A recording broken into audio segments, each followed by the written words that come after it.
Both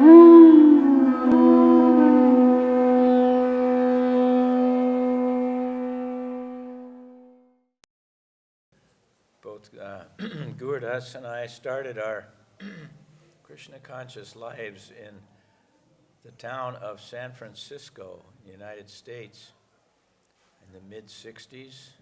You can say 1966.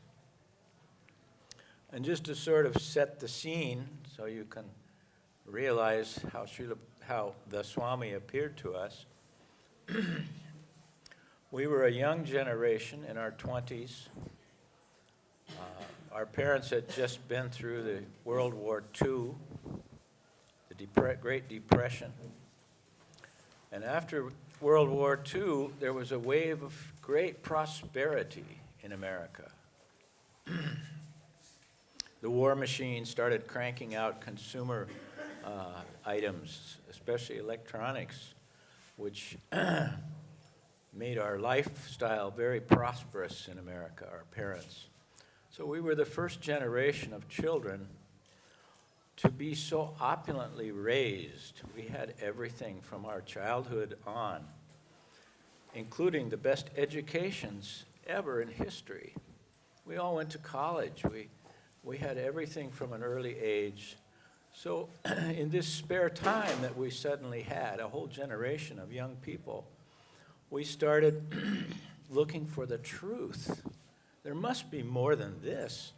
There must be more than going to the office from 9 to 5 like our parents and earning money to buy more machines. So this was the age Gurudas and I grew up.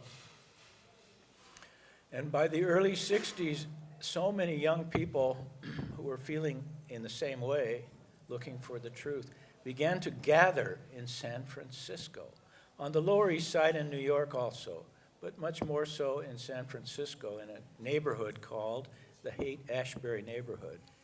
Suddenly there were something like 20 or 30,000 of us, neighbors living in one neighborhood, looking for the truth. And through this perfect historical window came the Swami. We were all studying, reading books wherever we could find. There was no global communication, no ready e-books, anything like that. We would get occasional books like Autobiography of a Yogi or some of the philosophers, Tim Leary's books, and begin trying to study where is the absolute truth? Where can we find the truth? And we began to get an idea that it must be coming from the East. This is the most authoritative and original source of wisdom was India, the East. There wasn't any connection yet with the East. But suddenly this Swami came through this window of time. He was born in another century, and he prepared himself to come and meet us. Perfectly timed, Krishna's arrangement. So, late 1966, we began to prepare for the Swami's arrival in San Francisco. Do you remember, Gurudas, when Prabhupada first came to the airport?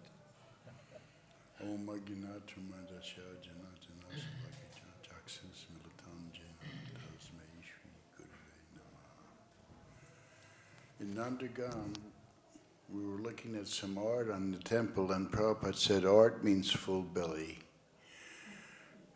And he said, if people are starving, they can't appreciate art. And if people are surviving, they can't appreciate spiritual life. So Shyamasunder so succinctly summed up what was going on. For the first time, a whole generation of children were not struggling, and they had the luxury the choice to look for something better in life. And soon there's so much pleasure that you can only have so much pleasure. Prabhupada said, water tastes the same in an iron or gold pot. So we were looking for something greater. And yes, I do remember going out to the airport because when we were looking for spiritual things, not only we were reading the books, but we were wearing the costumes. Mukunda was Merlin the magician with paisley flowers, and Mukunda made a samurai thing for me. I like samurai films. And he was in an Afghani shepherd's thing that smelled like sheep, with Ralph the dog and Ketal the dog going in. Not only did we paint ourselves, but we painted the cars. So out to the airport comes the Thormobile, the Batmobile, and the Krishnalak. Haridas, the artist's father, gave him a Cadillac to drive around, and unwittingly, of course, we painted the Hare Krishna mantra, and it became the Krishnalak. So we're all going out to the airport to see the Swami. And then we're waiting, and everybody's out. No, Swamiji. We're waiting, and then he comes out resplendent. It looked like his feet were not touching the ground, like Yudhisthira's chariot, pure. It looked like he was looking into Vaikuntha. What is he looking up there all the time? He looked royal, was coming out. He looked golden, he's shining. Like you said, we fell in love with his persona just looking at him. Then he comes into the airport and he sits down like a swan, and he takes out his golden lotus fingers, and in no hurry, he wraps the car towels. I'm looking, oh, he's not in a hurry. He's beautiful. He's wrapping the car towels. Honey, gravelly, oh, beautiful kirtan. We're all around. People are all surrounding us. The airport's suddenly coming into Vaikuntha. We're all happy. There's 50 people there, all painted, costumes.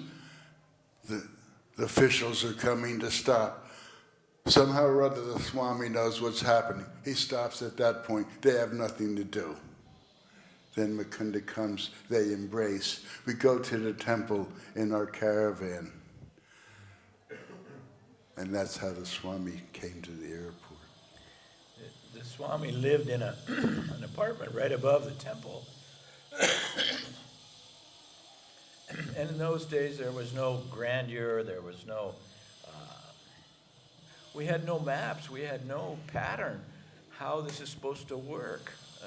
Guru and his disciples, how we should act, what are the trappings and ceremonies around all this. We didn't even really know what Krishna looked like yet. There was And no he didn't photos. tell us.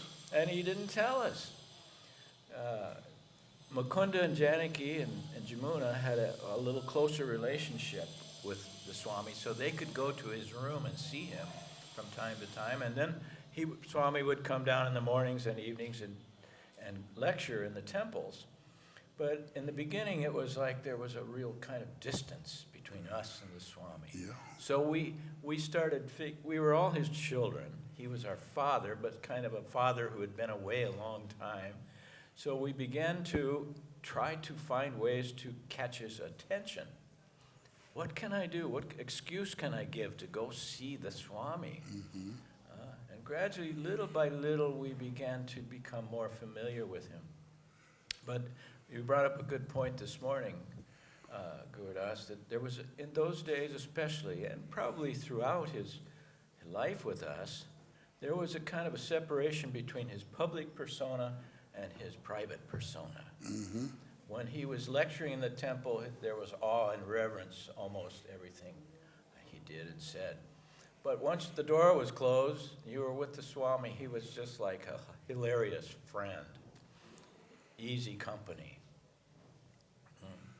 So like you said in the beginning, he was writing, and we didn't get to see him very much.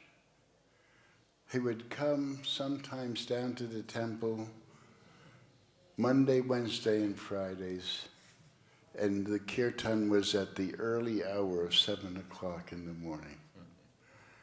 But we didn't get to see him that much. But Mukunda did. Janmuni didn't back then. Just Mukunda and Ray Rama from New York. They were editing the books. I saw Mukunda, why does he get to see the Swami so much? it was because of seva, because of service.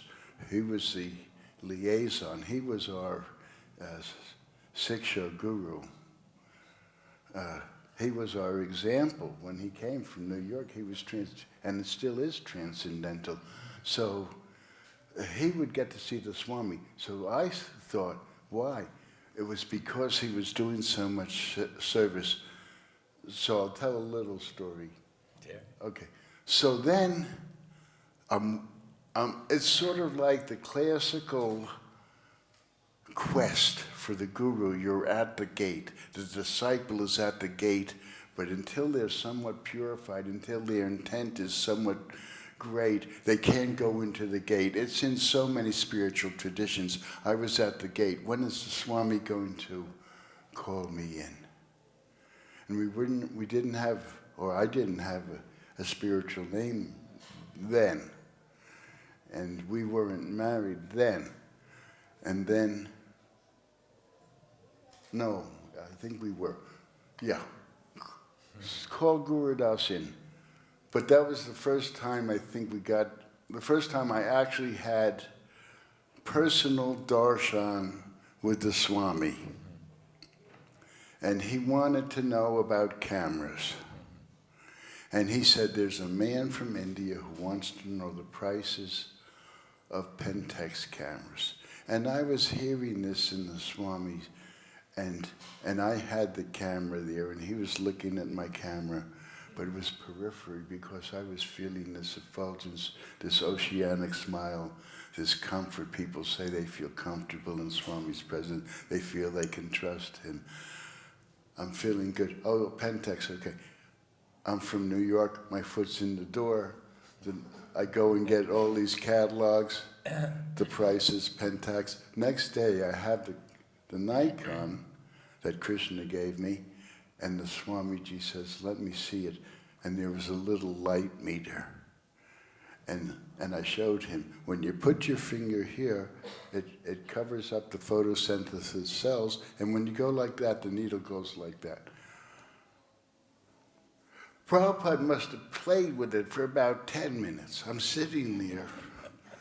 It's like a little kid. He's playing, and I'm sitting there. He's holding it up, strong, curious. My foot's in the door. Now, every day I found some excuse, photographic excuse, so much so that they said, it's in my book, don't let Gurudas in anymore.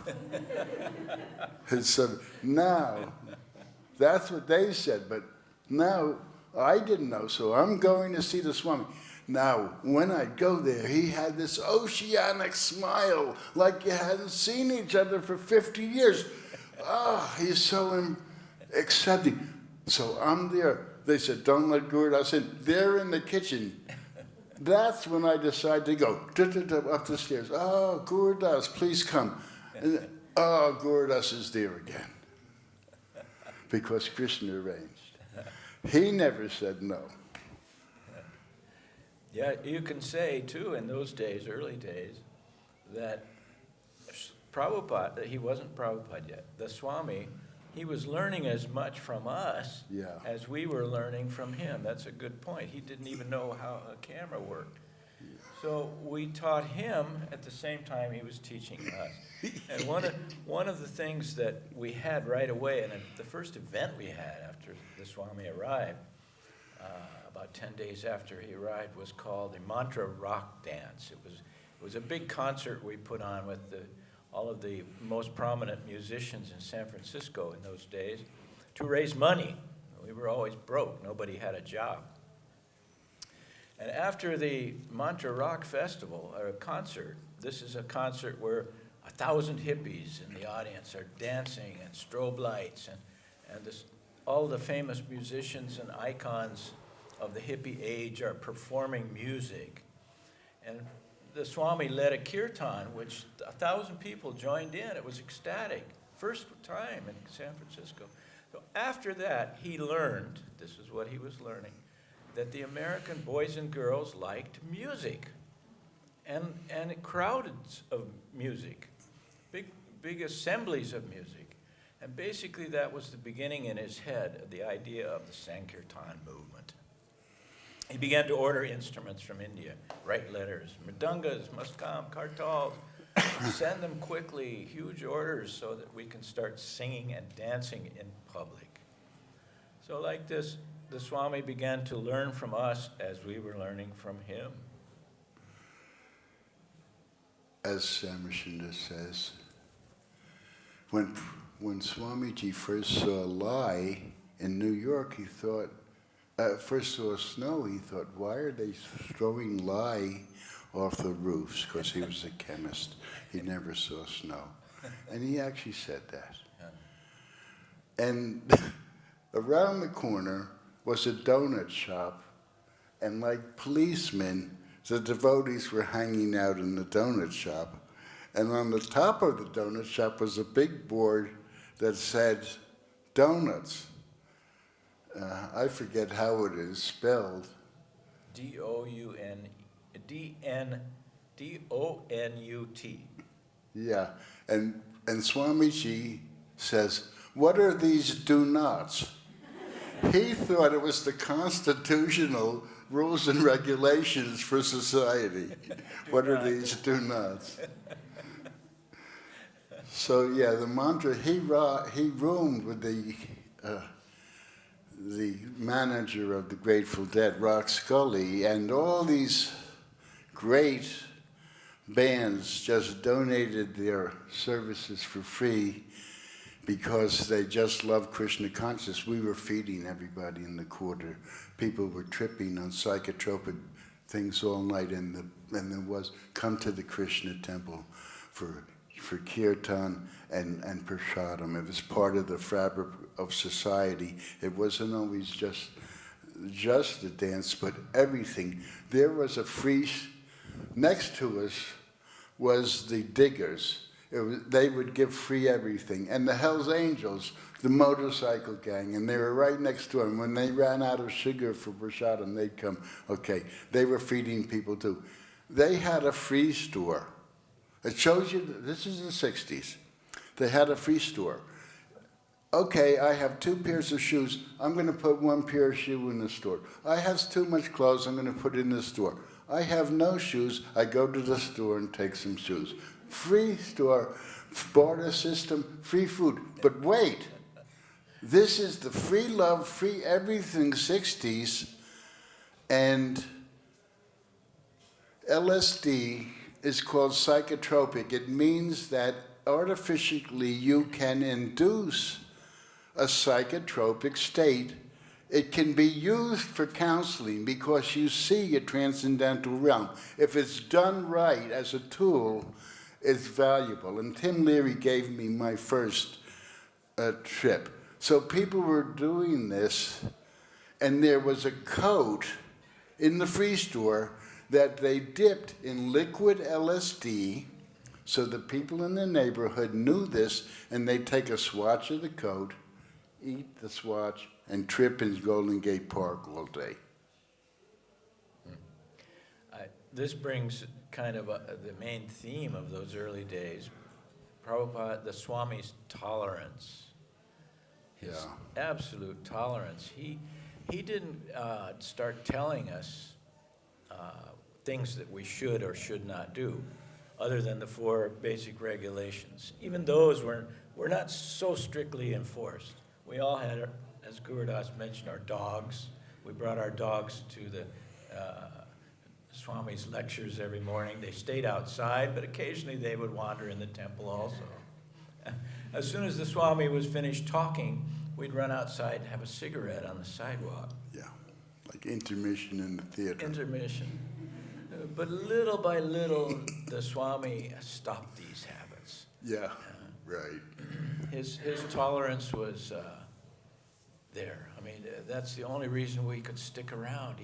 He had to tolerate our sinful activity because we'd just given up heroin addiction, eating meat, all these things we gave up. So it was a slow process for us to understand what the Swami was saying about pure life, that to qualify, we scarcely knew what Krishna looked like. Somebody had given a few posters from India that had Krishna's face on it, but only after, say, several months of Prabhupada's lectures did we begin to get a clear picture of who Krishna was, and that to get to Krishna or get his mercy, you had to purify your life.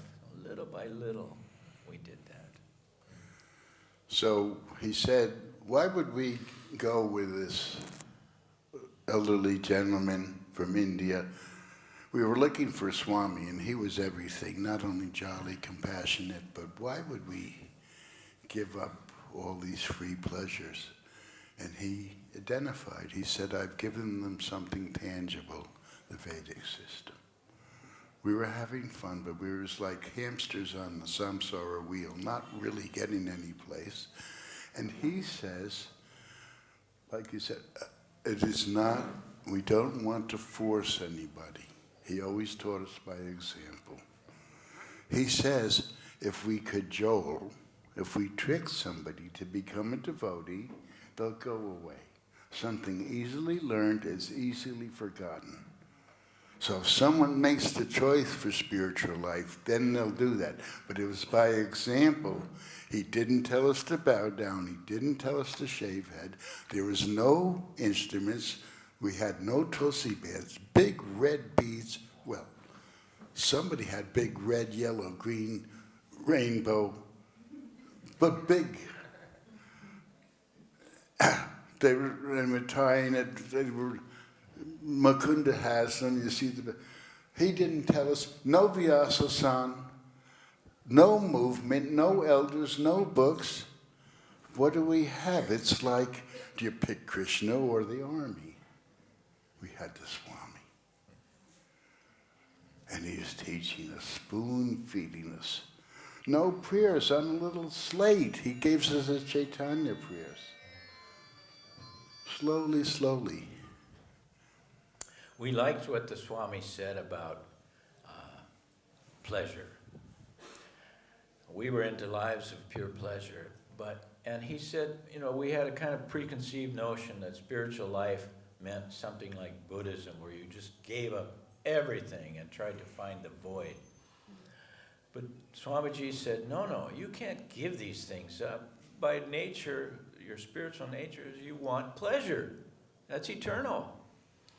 Ah, wow, that's a great concept. Right. We can still enjoy. But the Prabhupada taught us, the Swami taught us that the best enjoyment is that Krishna enjoys and you are the enjoyed. What a great concept. So this idea of devotional service, that Krishna, by pleasing Krishna, you get pleasure, took root in us. We were so happy we didn't have to give up pleasure. Just replace the actions that lead to pleasure. Yeah, he would do it in such a seamless way that it was logically that we could have eternal pleasure, not just a little bit and then what. And he was showing us that Shyamasunder definitely shows in his book that it was so exciting going places or just being in the room, his open-mindedness, his vision. We could have an idea. I talk about dioramas here, and then it happens. And just being with him, he would see not only what talent Krishna would give us, photography, Jamuna calligraphy, Shyamasunder building, so many things. He would see that, but he would encourage us. So now suddenly we're learning seva. Then he gives us the principle das anudas. Now we had that automatically, much more than now in some ways, at least in the West, das anudas, because we were a family and it was based on love and trust, and we were so hungry to build. And so he's teaching us everything, the prayers, and then one day, I'll try not to be too verbose because you have... Carry on. Thank you. One day, The lectures were, the kirtans were long, with kettle drums and trumpets and everything long. But the talks were very short. He's spoon-feeding us, and people are asking him really strange questions from the 60s. This one couple, the parents were saying, "Oh, our children are bossing us around," and they didn't know what to do. And Prabhupada had to say, "No, you're the parents, and that's the child. You become the parent." Things like that. So now, one day he says, he's teaching us a little bit about Lord Chaitanya. No movement, no... I got to tell this too. Haridas, the artist, it shows you what barbarians to Brahmins he's making us. Haridas, they're going to laugh. Haridas thought the Panchatattva were women, topless. And so Prabhupada's sitting on the altar, he goes then and he goes, "Ah." Come. So he goes, Haridas. Then you see him take the Panchatattva, boop, boop, boop, out of the temple. Next day it's the Panchatattva. So that shows you the extent of how he's having to teach us. We didn't have any paintings of the Panchatattva. He thought they were women. He painted it was a big painting, it took him weeks, but he painted breasts on the Panchatattva. Right. Prabhupada had to tell him to take those out. Right. And there was a Native American totem pole to the right of the altar, and Prabhupada just tolerated it. He would throw his oranges into the nose of the eagle, but other than that, whap. Well, this is what immediately grabbed us with Srila Prabhupada, is how much fun he was. Yeah. We were pleasure seekers. We had fun. Our lives were fun. If they weren't fun every moment, we just took another drug until they were fun again. But with Srila Prabhupada, with the Swami in our lives, we began to see how real amusement and real jolliness can be lived. That was my, and Gurudas and I, the Prabhupada. I don't know if he was the president yet, but he was there. Yeah, he was president. I mean, no, I was the vice president, which is a title thing. I didn't do anything, just like the regular president. But whether he was president or not, he's a great devotee, and he was there. And there's another devotee from Texas, Jivananda. And Jivananda took one bite of prasadam and he stayed forever. And he's really sweet. So Jivananda and Jayananda go like this to me. The poor cameraman, he's having to change it all the time because I'm doing things like this, right? So they go like this. Let's go out of the temple. So I said to Swamiji, told us to stay in the temple. They said, no, let's go out and chant where Swamiji is. He was in an apartment that Jamuna and I had. We gave it to him. Instead of the one he lived above, it was a little nicer, just around the corner. Let's go and chant before the Swami. I said, he told us to stay in the temple. They said, no, let's go. So, Jivananda, Jayananda, two Anandas outrank one Das. So we go there, and we're chanting, and Swamiji comes to the window, second floor, and he goes like this. Oh, I told you guys we're going to get in trouble. He told us to stay in the temple. We go back to the temple. Upendra comes running out. Swamiji wants to see you. Oh, no, I told you Anandas. Not only that, he told us, now it's going... I don't know if any of you, but sometimes I was a naughty boy and they took me to the principal's office. Now it's the transcendental principal's office.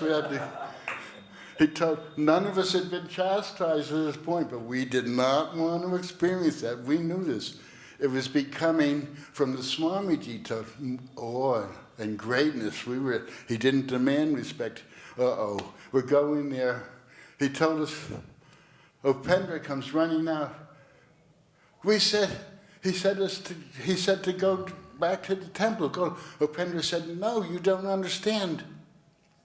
In India, that means come here. Oh, Now we're in trouble. We go up there, he's smiling, oceanic. What? He's not angry. He says, Lord Chaitanya has given you the intelligence to chant outside the temple. It's called Hari Nam Sankirtan. So do this every day. You mentioned the different officers in the temple. We were starting to get a little bit organized. I don't know if you remember, but I was the first treasurer. Oh, right.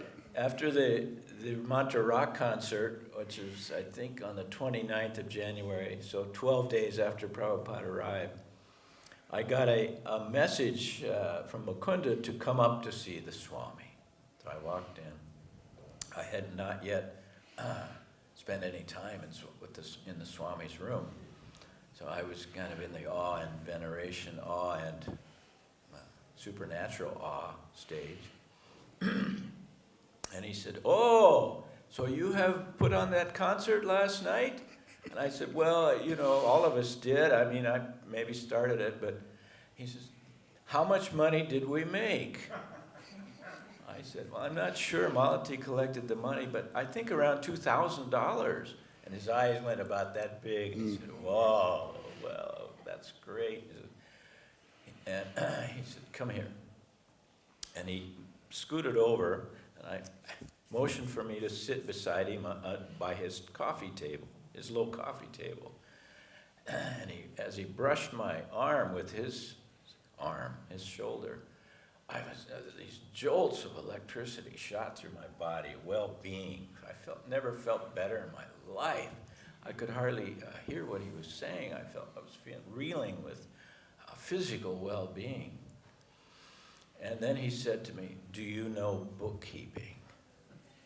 I said, "Well, I studied a little bit in college, but not real well." He said, "You have made the money, you will be the treasurer." So he asked Mukunda for a piece of paper, and he just, with his pen, he drew out how you make a balance sheet. Expenses, income and expenses. And he drew the lines. And for example, income might be collections, donations, blah, blah, blah. And the other side was flowers, incense, costs of running, rent. So he spent 10, 15 minutes showing me how to do bookkeeping. That was his practical side. So I didn't want to be the bookkeeper. But he kept calling me, but it was a good excuse to see him every day. He would call me up every morning to go over the accounts. And he would ask me, I would say 37 cents for bus fare over here. He would say, "Where's the receipt?" Me too. "Oh, I don't have any receipts." "Well, then what kind of bookkeeper are you?" See. So gradually, I was able to shove that job over onto Haridas. I got out of it. He was always looking for the practical skills we had to fit them into his overall picture. So now I must honor Jamuna Devi. I'll try not to be too verbose. While you do that, can I take a moment now? For sure. I actually did take a little more because this one's going to be a little bit longer than usual. Go get a glass of water or something,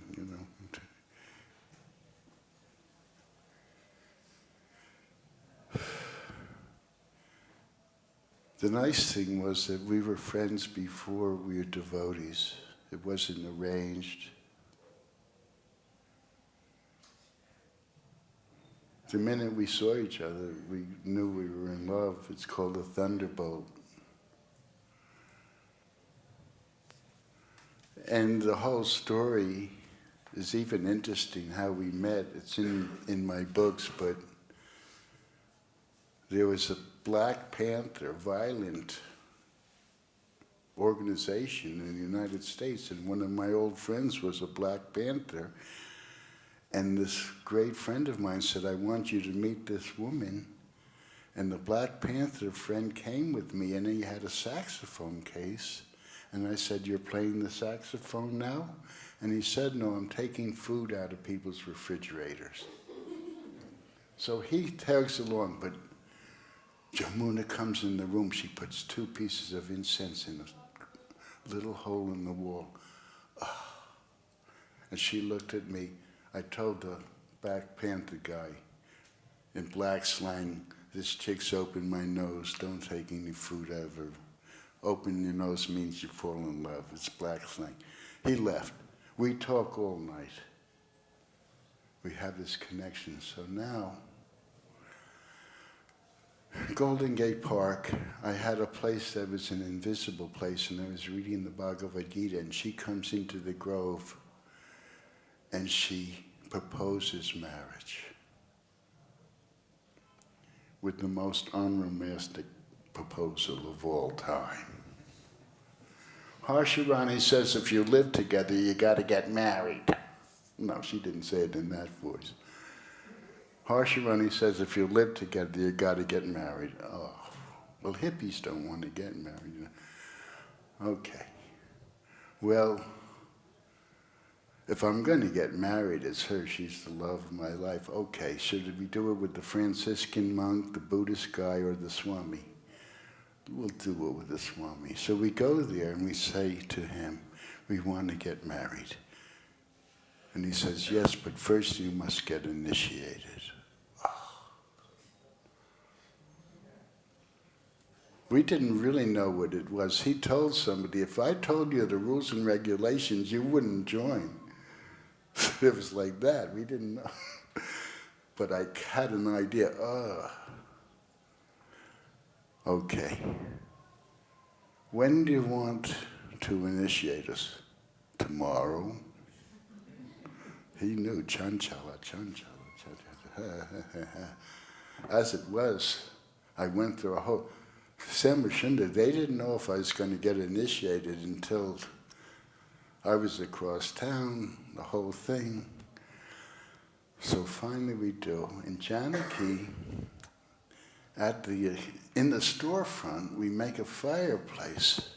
And Janaki, because we didn't know, instead of ghee, she uses margarine. It's kind of like dalda. And instead of wood, she put fruit box wood together in little splinters. And the Swamiji's there. And next to me is Shama Devi. She gets initiated. When we get initiated, there was only one dhoti and one sari in the whole movement. We used to sleep on those dhotis, or austere sometimes, but one dhoti, one sari, higher grievous dhoti. He lends me his dhoti. He wanted it back. I said, "No, they had to be tied together for 7 days, the one dhoti." "Give me my dhoti back." The Swamiji's there, he's making the fire, he's with his lotus hands, he's doing a tent, but it's sputtering into flame because it's oleo and not wood. But then it bursts into flame. The whole fire sacrifices. The storefront is filled with... It's a drug that induces colors. It's called mescaline. And there's a whole bunch of those people just looking at the fire, forgetting everything else. The room's filled with all sorts of people. Shyamasunder's there, Malati's there, Swamiji's there. The next day, okay, we get initiated. He says, no. So then we get initiated. So when do you want us to get married? Tomorrow. No, he knew. I was ready to bolt, maybe, you know. So we get ready. Again, Janaki, dalda, fruit box wood.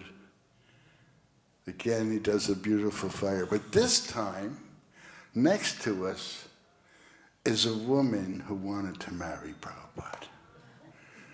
And he had to explain, "No, I am sannyasi, renounced order of life, I cannot." And she was serious. She loved it. Now, can we blame him? I fell in love with Prabhupada too. So, yeah, it's love, yeah. But She was what's called a space cadet.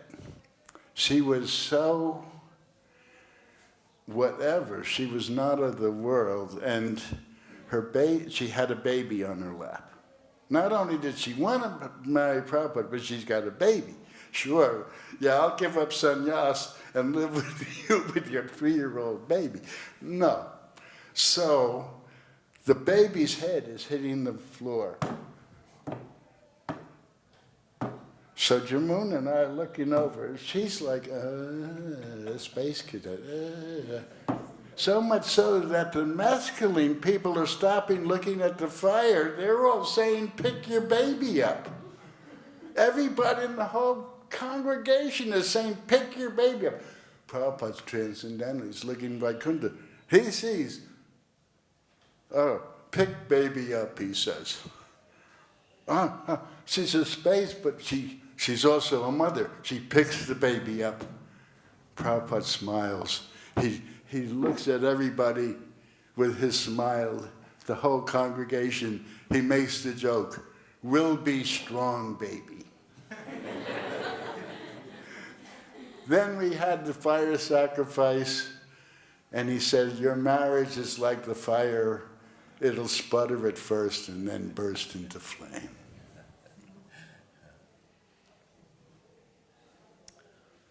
You know, we could sit here and talk for like 6 or 8 or 10 hours, probably. Dharma requested maybe we move along to, how about San Francisco, after approximately 2 years in San Francisco, all of us were getting to be a little antsy. We wanted Prabhupada, the Swami was traveling, he would leave us and come back, and he was traveling around the world. And the message that he had given us was to spread Krishna consciousness. So we were a little antsy. We had spread Krishna's name all around San Francisco. Many dozens of new devotees were attracted, and the mission was successful. But we wanted to do something else. Gurudas and Jamuna I think you were planning to go to India or something, right? And then you wanted to go to India. Mukunda and Janaki wanted to do something. He wanted to go to India. So we knew that the Swami really appreciated it and wanted to start a center in London. In those days, London had become the youth center of the world, largely due to the rock and roll music they were creating in that place. The Beatles, the Rolling Stones, all of the English rock groups were the most famous musicians in the world, and as a result, people from America all wanted to go to London anyway. So we proposed to the Swami that a few of us, 3 married couples, go to London and start a center for him there. And by some plan, we had no money, but somehow we got a little money, and we made a plan. And we had, in those days, the restrictions for entering UK were quite stringent. You had to have a round-trip ticket in and out of UK, plus a visa, and the restrictions on visas were quite strict. So we made a plan. We only had enough money for one-way tickets to England. And we had $600 between 3 couples to spend there. That's all we had. So we made a plan that we would fly over to Luxembourg from New York in Europe. And that one couple would go into UK first with the $600, proving that we had enough money to live there for 3 months. Amsterdam. Yeah. From Luxembourg, they went to Amsterdam. Malati and I went on to London with the $600. We arrived, passed and Saraswati. And so little Saraswati, who was 3 months old. And then I wired the money back to Gurudas, who was waiting in Amsterdam. He used the $600 to get through customs next, And then we wired the money to Mukunda and Janaki, and then they came. So somehow we all got through the customs into England. We came to start a religious movement. We were the biggest subversive enemies of the state, but we snuck in. England.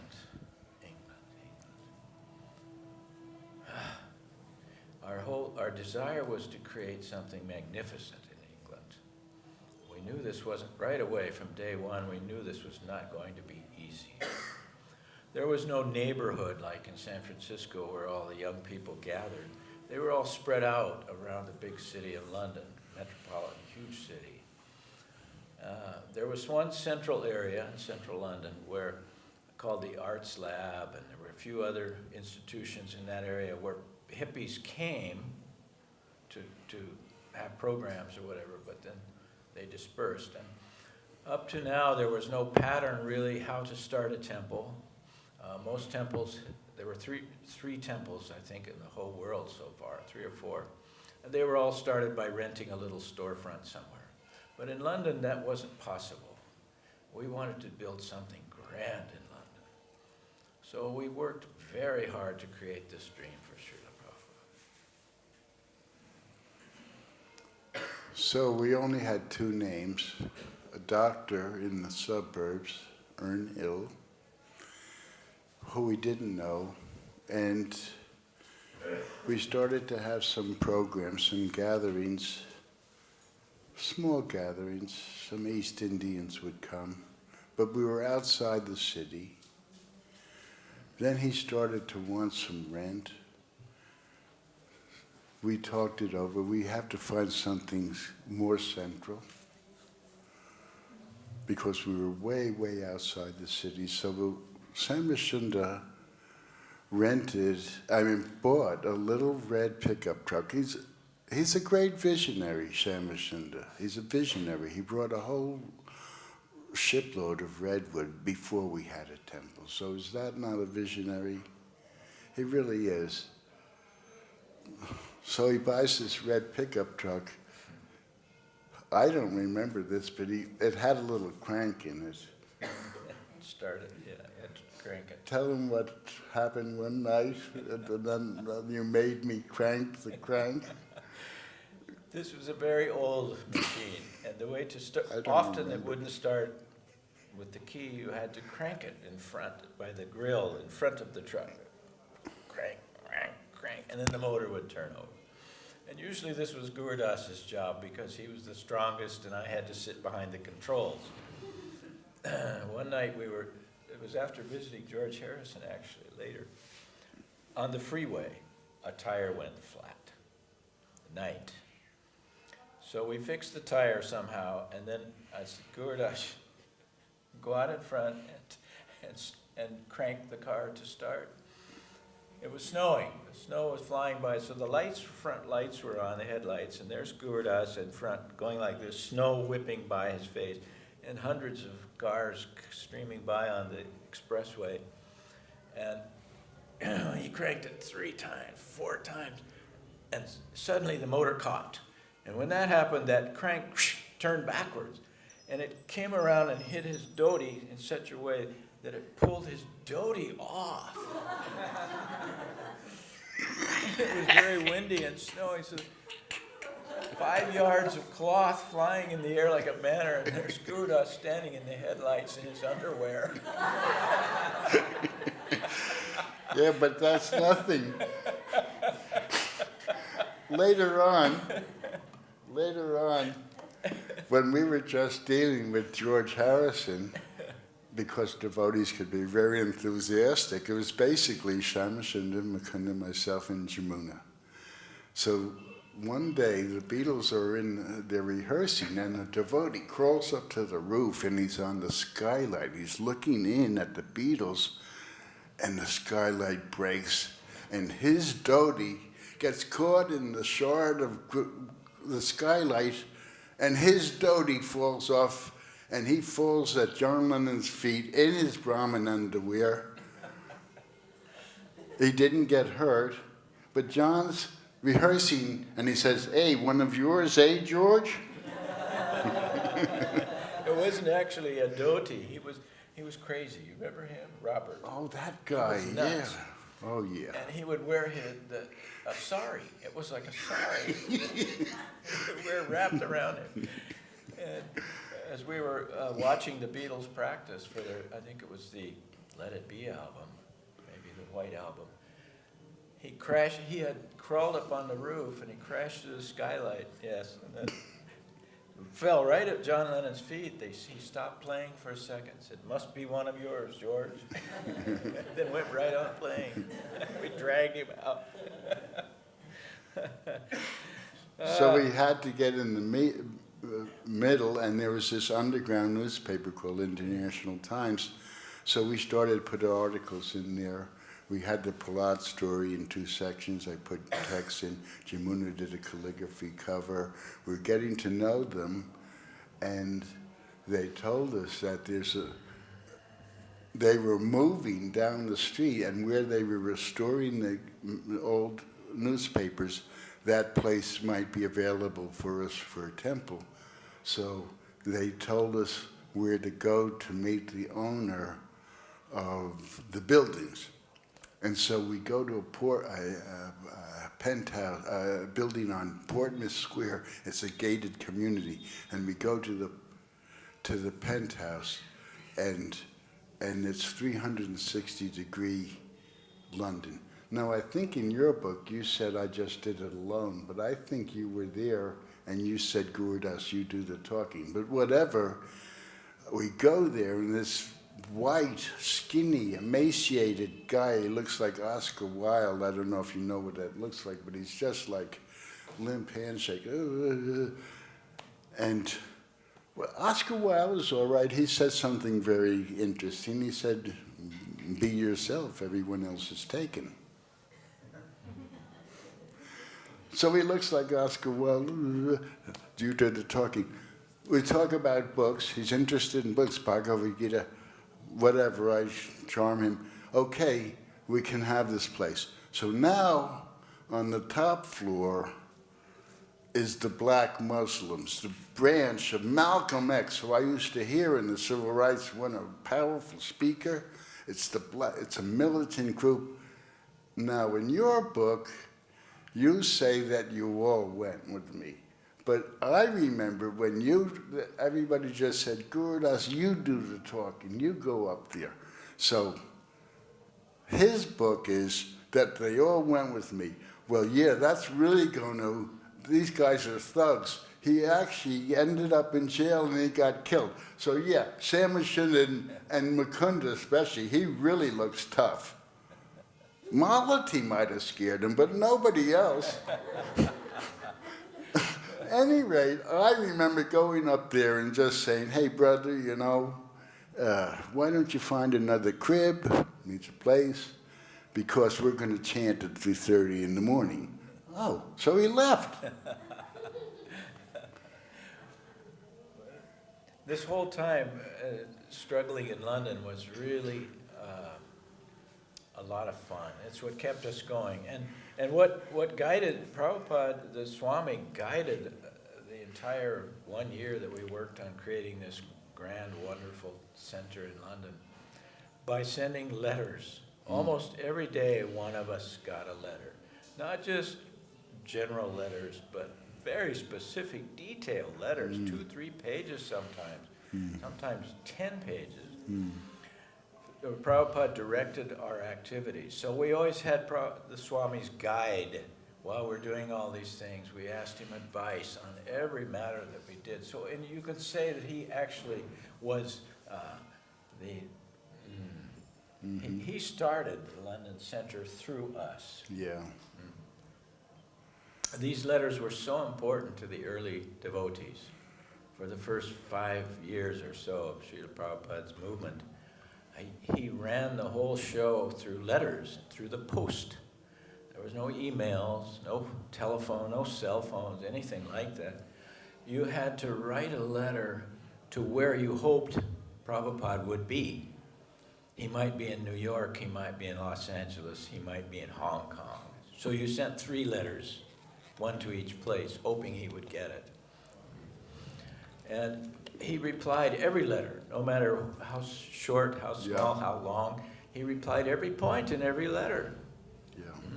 So through this management technique, Prabhupada guided his own expansion. So we said we're going to go to the best bank, the charter bank, and I'm standing in the line and someone comes up and says, "Do you know Shyamasunder?" And I said, "Yes, he's here."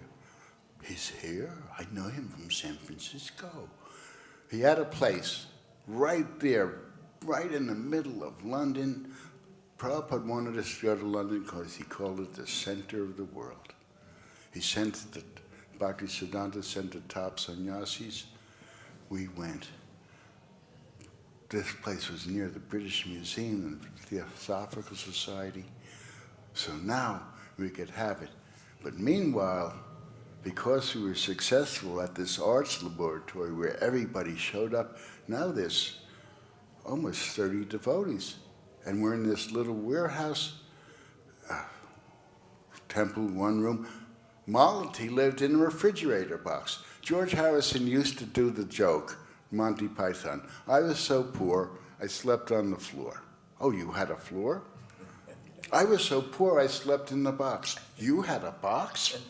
Well, we did have a box. Shyamasunder made a little window for it. Like, she slept very austere, no hot water. At any rate, so now we had this place, but George, and we'll tell that, but George says to John Lennon, "Let all these people move out to your estate and help you in the grounds, because now there's so many people in this small warehouse." But we were getting ready, Bury Place. Shyamasunder and Tirthapada would go into town, sing. The two of them, maybe somebody helped. They built this beautiful redwood temple that would look like an upside down boat. I got to tell the story. It was modeled after the Ajanta cave. Oh, right. That's right. You mentioned it in the book. I got to tell the soundproof story. We got to do that at some point. Should we do it now or in a few minutes? You want to say something? You tell it. Okay. To show you and how much we believed in Krishna. First of all, who would go and say, "We got to meet the Beatles"? We had the belief system. So now, Shyamasunder built the temple. It's beautiful, Ajanta Caves.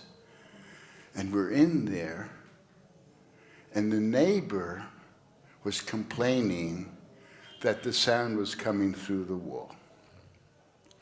Well, the second name we had was Tom Drieberg, Member of Parliament. Allen Ginsberg gave us his contact. He was a Member of Parliament. We couldn't get to see him, but we heard that he had an eye operation. So we went to the hospital. The seven of us with Saraswati. We go to the hospital. And Jamuna, we all go to the bedside. His eye operation, we brought some tapes. Captive audience.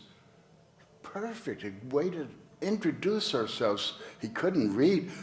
We go there. Jamuna says, "Oh, Mr. Drieberg, we're so happy to finally meet you." Suddenly, the thing's going like this, beam, beam, beam. Suddenly it starts to go flat. Doctors and nurses are coming. They're reviving him. We hear across the room, "I'm Mr. Drieberg." Okay, seven of us like a cartoon. Beep, beep, beep, beep. "Oh, Mr. Drieberg, we're so glad to meet you." He becomes our friend.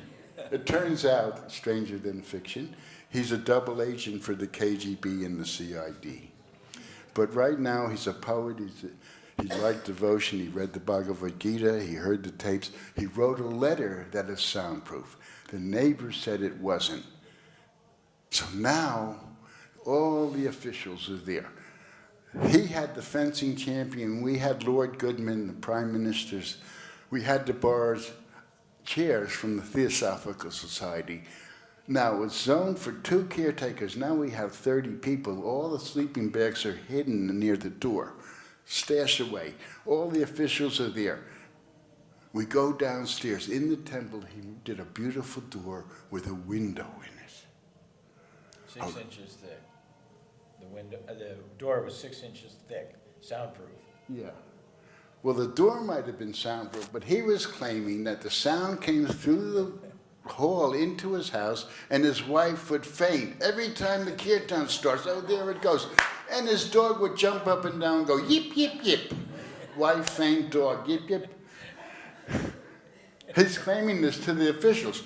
So this is our trick. Okay, Aswatthama the elephant, you know the story, Mahabharata? Krishna can do the trick. If Krishna can be Abhimanyu to trick Yashoda, you know the trick? Okay, let's do a trick.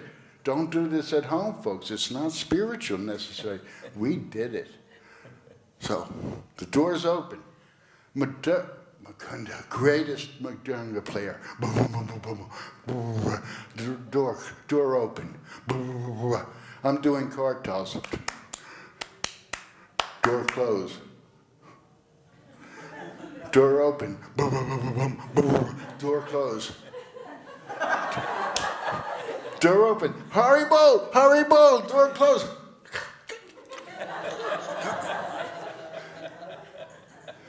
He says, they say, how can you say the song is going into your apartment and your wife's fainting and your dog goes yip, yip, yip? Because we can't even hear it in the hall. He said it's a bloody trick. He tries to get out. The doorknob comes out. He's like a raccoon in the caught in the lights. He fell over backward. He claws the door open. His solicitor says, just when we're coming to the crunch, you leave. And he said, you're bloody right. He claws the door open and 30 sleeping bags fall on his head. But because George Harrison was our guarantor, they said, okay, this temple is zoned. Dharmatma, we've only got another 15 minutes, and Dharmatma really wanted you especially to talk about the early days in Vrindavan. I'll just set the little scene. In October of 1970, Srila Prabhupada invited 20 of his Western devotees to come with him to India. He called it the World Sankirtan Party, and its debut was Bombay. We all landed on October 1st, 1970 in Bombay to start Srila Prabhupada's movement in India. And it's about a 2.5 year period it took to establish all these, especially the 3 main centers. But prominent among them was Vrindavan. Prabhupada, the Swami wanted a temple here practically more than anywhere else. And for that purpose, he appointed Gurudas and his dear wife Jamuna. In fact, he stranded them here. You see what you can start up in Delhi and Vrindavan. At one point I said Shyamasunder knows more about building. But he said no. He said Krishna will help you. Yeah, Prabhupada knew that I wouldn't be able to manage this. I don't know to this day how you did it, Gurudas. The trials and tribulations of beginning this temple in Vrindavan are practically fictional. You read it today like, how could this have happened? It was such a magic experience. Somehow or other you guys prevailed here. So didn't you go a day before or after with Rabadi Nandan, right? You went in the second time with just Rabadi Nandan? No, there was Kasalia and several devotees from L.A. Durlab, yeah. L.A. So that was the day after, right? Or the day before? The day after. He's talking about our arrival in Bombay. Yeah. Okay. Now, one thing, Chaitra Guru is very important. Sometimes intelligence enters our hearts and we should listen to it, intuition. So on the way there, we're in this airplane and it's got 2 engines and the cockpit is only separated by a blanket. There's somebody with a goat, and they throw up in the aisle, and Giriraj is saying, Maya's everywhere. They say, yeah. Okay, so we end up in Cairo on the way, and it's the day after President Nasser, their president, was assassinated. The whole airport was full of black and big posters of and President Nasser. So there's 17 of us, and Prabhupada put me in charge. So I go to make sure the bag and baggage is transferred, because this airport it's like, I don't know if you saw the film Casablanca, but it's 2 propellers, and so okay, everybody's bag and baggage is going to be transferred. Prabhupada told us to bring equipment here, so I had a new Super 8 camera. So now I'm doing, there's the airport, there's Nero, it's black. Giriraj took all the devotees on the tarmac where the airplanes are, and he's chanting. They're dancing up and down. And there's Dinanath and Vishnujan and Jamuna, and they're jumping up and down. Look, there's some soldiers running at the devotees with knives on the end of their guns, and they're drooling, and they got red eyes, and they're charging the devotees. Chaitya Guru enters me, and I get between them, and I say, we're singing the praises of President Nasser. And then they put their bayonets up and they guard us. Sing as long as you want. So now we entered in India, and we were met by this guy, Kailash Saxeria, and he looked like a detective, and I said, where's your identification? And he gives me a telegram, American Gurudas in charge. Go with this man. So he takes us in a caravan of cars to Marine Drive. I get to Mother India and I'm falling in love immediately. United States or other places, father country, it feels so good here. And look, there's people drying dal, and there's little villages and temples, and why is the horn so more valuable than the brakes and the motor? Why is he banging his horn so much in the country? Then I realized, there's the dalwala going, but the cows going like this. Later on, we're driving in the car with Prabhupada. The horn breaks. Prabhupada says, give me my tali, give me my cane. Bong, bong, bong, bong. All the cows, the dalwalas, the walla wallas go off. Prabhupada laughs. He says, they will think it's an American invention and imitate. Bong, bong, bong. It was fun, you see. So I felt good in India. Next day we go out on Harinam, Kalpa Devi.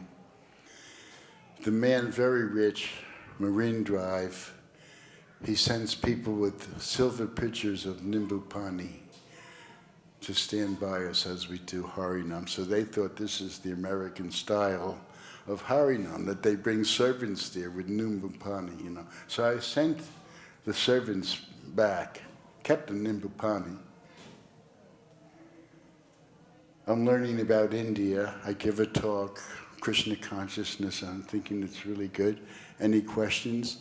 Yes, how much does that watch cost, sir? Any rate, long story short, we go all the way. How much does that watch cost? We go to Amritsar for a whole Sammelan of impersonalists. We're there. We're talking. On the way back, going to Mumbai, I'm sitting in the first class compartment with Prabhupada. On the way to Mumbai, and he kicks me out to start a temple in Delhi. A man came and said, we can do this.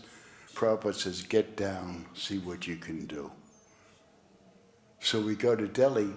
Prabhupada kicked me out, no money. He takes 50 rupees out. Something like a magician. But it's all right because we're closer to Vrindavan. Because from 1969 on, I read Paramahansa Yogananda's story about faith in Vrindavan. I asked Prabhupada, can I go to Vrindavan? And he remembered. So now, being in Delhi, I'm closer to Vrindavan. And soon, Prabhupada sent me here to get a temple at Lakshmi Rani Kunj from the Maharaja of Bharatpur. And I stayed with Shama Devi. She was with us in London. She's a Brijbasi. She lived over here in Raman Reti. I don't know if her ashram is still there. Is she still alive? If she was, I would visit her now. It's such a story. She was faint in Vipralamba, and then she became enemy over this land because she wanted it. She had a Goshala, she had everything. At any rate, so we go in Delhi. Prabhupada sends me. The king was Pugly, madman. It wouldn't have been suitable for the expansion anyway at Lakshmi Rani Kunj. It was nice. It needed a lot of repair. The whole history is fascinating between trying to get the temple and then realizing it wouldn't work. There was all snail mail, no email. It was breaking down. The king was really Pugly. He ended up getting shot by the government. He was also a character, but it forced us out here. But when I came here, I could do Ban Bihar. And I was swooning. You could just go out there to the Jamuna. And one of the brahmacharis was showing me Sanatan Goswami. This is where Krishna pulled the water. Every step was Chintamani Prakadasana. I'm in Vrindavan. It was so nice to be here alone. Forget that there's a Pugly king. Forget that it didn't happen. I'm in Vrindavan. I'm feeling the potency. Then we went to Surat. Then Shyamasunder shows up with Prabhupada in the Delhi airport. Oh, good to see him again. We're catching up. Blah, blah, blah. Whisper, my old mate for years. Oh, we're catching up. Prabhupada's there. I think he were driving. It was one of those ambassadors. A motorcycle gang surrounds the car. Prabhupada smiles his oceanic smile. They become our guard. I'm waiting for now Prabhupada's going to do a shloka. So when he talks, sometimes he'd do a little kind of clearing his throat. Oh, he's going to do a shloka about Vrindavan. We're on the way. Cement. He says, cement. See that water tower? We have to see cement. We got to do that. Practical too. So we get to Vrindavan. The whole thing about Shyamasunder's doing deeds and everything. We had to deal with Shama Devi, with the MP attacking us. I'm putting them in one room. Gaurachan Goswami and Madan Mahan Goswami don't speak to one another, putting them in another room. Prabhupada's the ringmaster of this circus. All these people, I'm putting people in this room, that room. Prabhupada's taking care of them. He's doing deeds. Radha Damodar temple rooms. Krishna Balaram temple. It happens. Okay, we get there. We get some scientists. We're building a temple there, a bare piece of ground. They didn't trust us at first. It's Dancy White Elephants neighborhood. Okay, water, it's salty. We get some scientists from Delhi. Machines. No water. Prabhupada walks one morning and takes his cane and says, dig here. Sweet water. Now the neighbors liked us. We gave out the sweet water. Part of the neighborhood. Yeah, just to put the chronology in a little tighter, we came here with Srila Prabhupada. You had been here already months and months, maybe a year, struggling. That was so difficult. Prabhupada put Gurudas in charge of not only Vrindavan, but Delhi. So those two centers, practically 4 or 5 of you struggled to make all of this happen. Anyway, I first came here with Prabhupada in the late November 1971 with 40 devotees. You're talking about our first vision here. We stayed about 10 days, and in that 10 days, Srila Prabhupada reestablished his presence in Vrindavan amongst his the municipal authorities, amongst all the devotees and sannyasis and Brijbasis here, he firmly established and made public what he had done in the West and what he had done in the world, and was so honored by the people. There was a meeting of all the heads of all the temples, and the mayor, everybody was there praising Srila Prabhupada and acknowledging what he was doing in the world. So that 10-day trip, Prabhupada reestablished and in fact put down the roots of ISKCON here in Vrindavan. Late November, early December 1971. And then he only said one thing while he was here: land, land, land. I want land. No one knew where the land would be yet. He wanted something close, Dak Bungalow or something like that down by Loy Bazaar. Because in those days, Vrindavan was a very small village. I mean, many people here had never seen a foreigner before. Just fields there. Just field, rice fields, and just like, deteriorated and gone, fallen from Krishna consciousness was almost extinct. So Srila Prabhupada sat down here and planted the flag then at the end of 71. And then he went to Mayapur and various other places. But in Mayapur in late February, that means 2 months later, he laid the foundation stone at Mayapur. And then he sent Kiradakshai here to try to start something. Kiradakshai sent him a telegram that some people named Saraf wanted to donate the land. So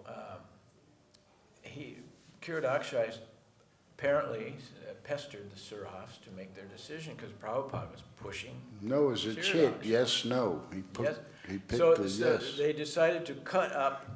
The Sarafs had 3 or 4 candidates to give this land to, and they couldn't decide which one. So they put the candidates' names on pieces of paper and put them in a pot. And they asked Kiradakshai to draw out the name of the donor, who they would donate this land to. And of course, he pulled out ISKCON's name. So right away, Kiradakshai telegraphed Prabhupada. And 2 days later, we were here. And that's when the story of the 3-ring circus happened. Prabhupada, we were in Saraf Bhavan, it was a long hallway with 6 rooms. Yeah. And all these people contenders for the land, for the rooms at Radha Damodar, for various other purposes, where Prabhupada had them all in separate rooms. And then he just went up and down the hallway like the ringmaster of a circus, decided something in one room, because none of these people really liked each other, nor did Prabhupada want them to even see each other. So he politically decided everything in one afternoon. We got the land, I typed the deed, Gurudas ran to Mathura to get it registered. All this happened in one afternoon. We got this land. That was in early March 1972.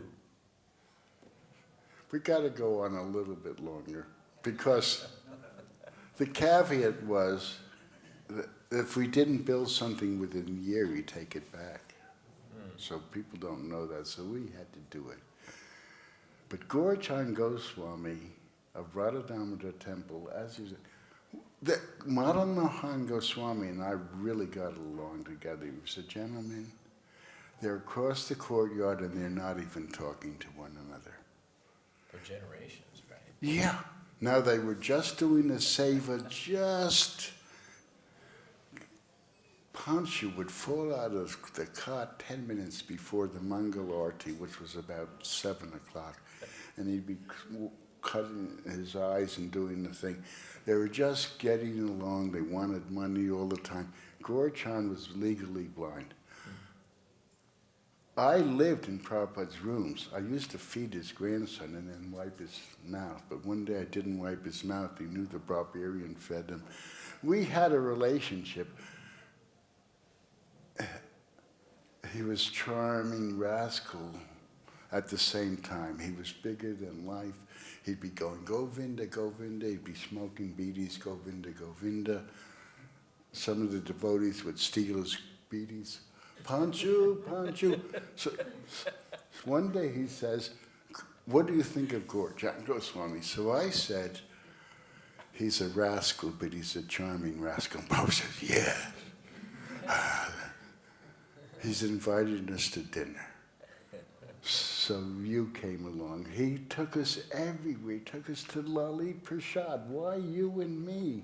Because he was comfortable. Of all the people, he took us. Us were merry pranksters for Krishna. So he invites me and Shyamasunder and Dr. O.B.L. Kapoor, who had a great sense of humor too. Prabhupada says, do you have all your teeth? And he says, yeah, if I keep them in the glass. And Prabhupada said, I have mine. Anyway, they had their. So Dr. Kapoor's there. So Gaurachan, so Prabhupada's there, I'm here, Shyamasunder's there, and Dr. Kapoor's there. So, in order to honor us, Gaurachan Goswami sits with us. And we asked his wife, but she won't. She pops up. She had to. It's Prabhupada's favorite preparation, shukta, stuffed portal in mustard oil. Misty Doi. Where did he get Misty Doi in Vrindavan? Prabhupada, when he really liked prasadam, he liked prasadam. He honored it. He didn't talk. He did it scientifically. Every type of food, sweet, sour, this and that. When he liked it, he put his arm down like that. His arms down like that. I'm next to him. It's really good. Shukta. Maha. He takes a bite of a pakora, throws it on my plate. He did this over the years. He just liked my reaction. He'd go, oh, no, Prabhupada. Oh, Maha. Dr. Kapoor's eating. Oh, it's good. Gaurachan finishes. For some reason, after people eat, they got to smoke a beedi. I don't know why. It spoils the flavor. He's blind. He goes behind the door there. Radha Damodar's there. We're on the porch. Radha Damodar is closed. His apartment's there. Prabhupada's rooms are there. He goes behind the door, smokes his beedi. The thing is, he wasn't behind the door. He was in front of the door. He's going like that. Smoke's going everywhere. Prabhupada's still eating like that. I see it. I'm about to laugh, but I'm a yogi. I control my laughter. I go like this to Prabhupada. Prabhupada sees it. He bursts out laughing. Now I can laugh. Oh, Dr. Kapoor sees it. You see it. Ha, ha, ha. He sees like radar all the laughter coming at him. He stashes his bead. He goes, Gopal, Govinda. Like Gopal Bhan. The doll goes to the winds. Now I'm offering it to Krishna like that. So there's so many stories of Vrindavan, and like you said, it was very austere. If we had an extra postage stamp, we thought we were rich. Sometimes I'd be resting. Why am I in a pool of water? Oh, it's my sweat. I mean, we finally got a punka from the mayor of Delhi, Hansraj Gupta. The stories are great. Maybe we can have another Vrindavan session. I wrote a book, Shyamasunder wrote a book. They're all in here. Maybe some specific questions, but... Well, I will mention that I'm going to be reading again this afternoon at 5 over here in Balaram Hall from my book, Chasing Rhinos with the Swami. And today I thought I would read some passages from Volume 2, which hasn't been printed yet, about Vrindavan. Good, I'm going to hear it. Vrindavan, so his book is great. His book, besides the fact that he mentions me every other page, it's great. It's really amazing. We're still here after all these years, Gurudas, and to see what Srila Prabhupada has accomplished Yeah. all over the world. I mean, I hear it's so stories from China It's so enlivening just seeing Russia, thousands of devotees. people filing, so many people coming to this temple. Unbelievable. It was even in a worldwide thing, ISKCON Krishna Balaram Temple. Go there. I got stuck in a pack of pilgrims yesterday. I couldn't get out. There were hundreds of them, all chanting and shouting, Hare Krishna. The wonderful thing what Prabhupada has done here, all over the world. If you're lucky they didn't touch your feet. One time, a whole village touched my feet. I got sick. So one day I'm with Prabhupada. I'm sitting next to him, and he says to me, giving gifts and touching the feet, he says, just see how they're treating saintly people. He didn't say me. He says to me. So I always ask them childlike questions. Is it true that when people touch your feet, you have to take on their karma? And then he smiles his smile. He says, yes, that's why I pat them on the head and give it back to them. Hare Krishna. I guess our time is up. Thank you all so much for coming and listening. All glories to Srila Prabhupada, who lives forever.